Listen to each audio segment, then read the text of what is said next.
చాలా టేస్టీగా ఉంది సౌజన్య. నిమ్మకాయ ఫ్లేవర్ అయితే చాలా బాగా వచ్చింది. పల్లీలు క్రంచీగా పర్ఫెక్ట్గా ఉన్నాయి.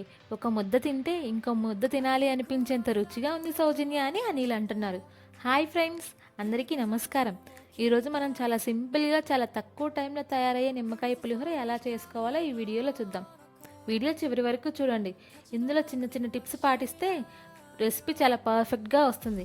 ఇది బ్యాచిలర్స్ అయినా, ఉద్యోగానికి వెళ్ళే వాళ్ళు అయినా, పిల్లలకు టిఫిన్ బాక్స్లో పెట్టినా చాలా బాగుంటుంది. ఇంట్లో ఉన్న సింపుల్ ఇంగ్రీడియంట్స్తో ఎంతో రుచిగా తయారయ్యే ఈ రెసిపీని ఒక్కసారి ట్రై చేస్తే మళ్ళీ మళ్ళీ చేసుకోవాలనిపిస్తుంది. ప్రయాణాలకు వెళ్ళేటప్పుడు, పిక్నిక్లకు, దేవాలయ ప్రసాదంగా లేదా ఉదయం టిఫిన్కి ఏం చేయాలా అని ఆలోచిస్తున్నప్పుడు ఈ నిమ్మకాయ పులిహోర చాలా మంచి ఆప్షన్. తక్కువ ఖర్చుతో ఎక్కువ మందికి సరిపోతుంది. మరి ఆలస్యం చేయకుండా తయారీ చూద్దాం. ముందుగా 4 నుంచి 5 పచ్చిమిర్చిలను తీసుకొని పొడవుగా కట్ చేసుకోవాలి. తర్వాత వాటిని అడ్డంగా కట్ చేసుకొని చిన్న చిన్న చీలికలుగా చేసుకుంటే తాలింపులో వేయించినప్పుడు చాలా బాగుంటాయి. పచ్చిమిర్చి ఫ్లేవర్ మొత్తం పులిహోరకు బాగా వస్తుంది. సో ఇలా కట్ చేసుకొని పచ్చిమిర్చి ముక్కలను ఒక బౌల్లో పక్కన పెట్టుకోవాలి.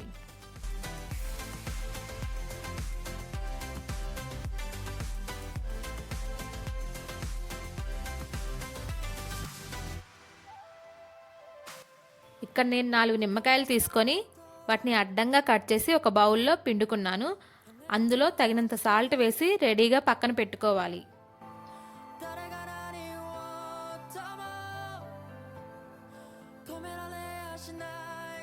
ఇప్పుడు స్టవ్ ఆన్ చేసి స్టవ్ మీద కడాయి పెట్టి కొంచెం నూనె వేసుకోవాలి.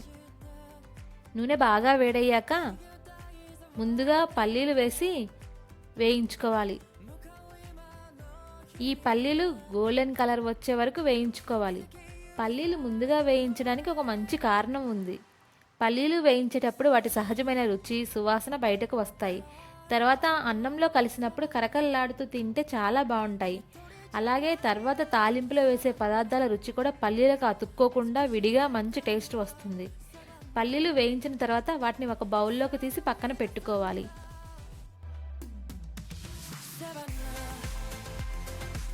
ఇప్పుడు అదే కడాయిలో కట్ చేసి పెట్టుకున్న పచ్చిమిర్చి ముక్కలు కూడా వేసుకోవాలి. పచ్చిమిర్చి ముక్కలను వేసుకొని బాగా వేయించుకోవాలి. ఇలా వేయించడం వల్ల వాటి పచ్చి వాసన పోయి మంచి ఫ్లేవర్ వస్తుంది. అన్నంలో కలిసినప్పుడు ప్రతి ముద్దలో కూడా ఆ రుచి తెలుస్తుంది.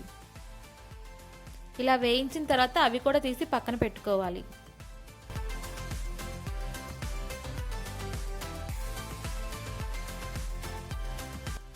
ఇప్పుడు అదే కడాయిలో కొంచెం జీలకర్ర, కొన్ని ఆవాలు, మినప్పప్పు, పచ్చిశనగపప్పు, ముక్కలుగా చేసుకున్న ఎండుమిరపకాయలు, శుభ్రంగా కడిగి పెట్టుకున్న కరివేపాకు వేసుకోవాలి.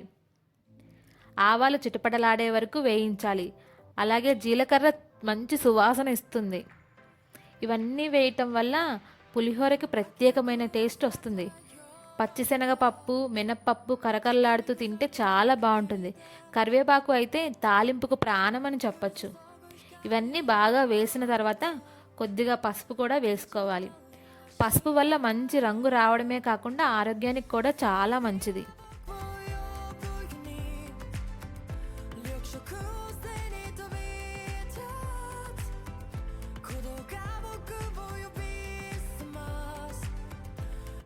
ఇప్పుడు ముందుగానే వండి పెట్టుకున్న అన్నాన్ని ఒక పెద్ద బౌల్లోకి తీసుకొని పూర్తిగా ఆరబెట్టుకోవాలి.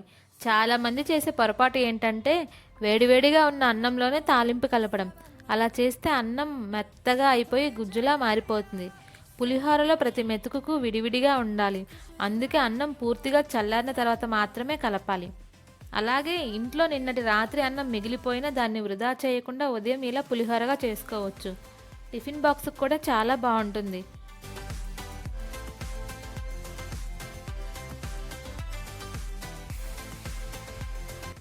అన్నంలో తాలింపు మొత్తం బాగా కలిపిన తర్వాత నేను ఇక్కడ 4 నిమ్మకాయల రసంలోనే ఉప్పు కలిపి సిద్ధంగా చేసుకున్నాను. ఇప్పుడు దాన్ని అన్నంలో వేసి మరోసారి బాగా కలుపుకోవాలి. ఇక్కడ ఒక ముఖ్యమైన టిప్ చెప్పాలి. నిమ్మరసాన్ని ఎప్పుడు స్టవ్ మీద ఫ్రై చేస్తున్నప్పుడు వేయకూడదు.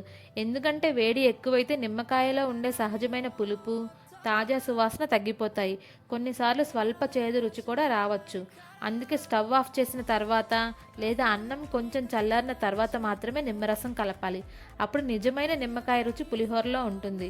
ఇప్పుడు ముందుగా వేయించి పెట్టుకున్న పల్లీలు, పచ్చిమిర్చి ముక్కలు వేసి మరోసారి బాగా కలుపుకోవాలి.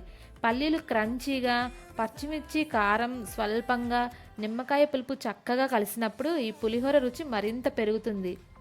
నిమ్మకాయ పులిహోరలో ముఖ్యమైన విషయం ఏమిటంటే పులుపు, ఉప్పు, కారం బ్యాలెన్స్గా ఉండాలి. ఎవరికి ఎక్కువ పులుపు ఇష్టమైతే ఇంకొంచెం నిమ్మరసం వేసుకోవచ్చు. ప్రయాణాల్లో తీసుకెళ్ళడానికి ఇది చాలా మంచి ఆప్షన్. ఎక్కువ గ్రేవీ ఉండదు కాబట్టి సులభంగా క్యారీ చేయొచ్చు.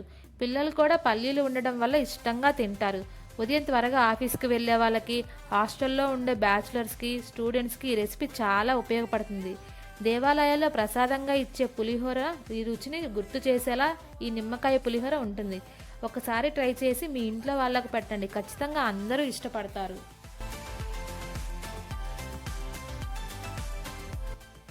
ఇదిగో మన సింపుల్ అండ్ టేస్టీ నిమ్మకాయ పులిహోర రెడీ అయిపోయింది. మీకు ఈ రెసిపీ నచ్చితే వీడియో లైక్ చేయండి, షేర్ చేయండి. మా అన్యాస్ కిచెన్ వ్లాగ్స్ని సబ్స్క్రైబ్ చేయడం మర్చిపోవద్దు. మళ్ళీ మరో రుచికరమైన రెసిపీతో మళ్ళీ కలుద్దాం. అప్పటి వరకు బాయ్ ఫ్రెండ్స్.